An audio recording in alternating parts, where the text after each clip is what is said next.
Шалқан ертегісі. Ертеде атай жер жыртып, ол жерге шалқан еккен екен. Жер жыртып, ол жерге шалқан еккен екен. Атай шалқанын күтіп, баптап, оған су құйып отырады екен. Бір күні шалқаны үлкен болып өсіпті. Атай шалқанды көріп қуанып, оны жұлып алғысы келеді.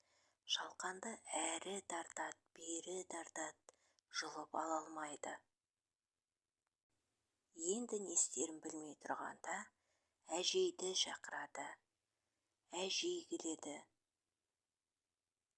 Әжей атайдың белінен ұстайды.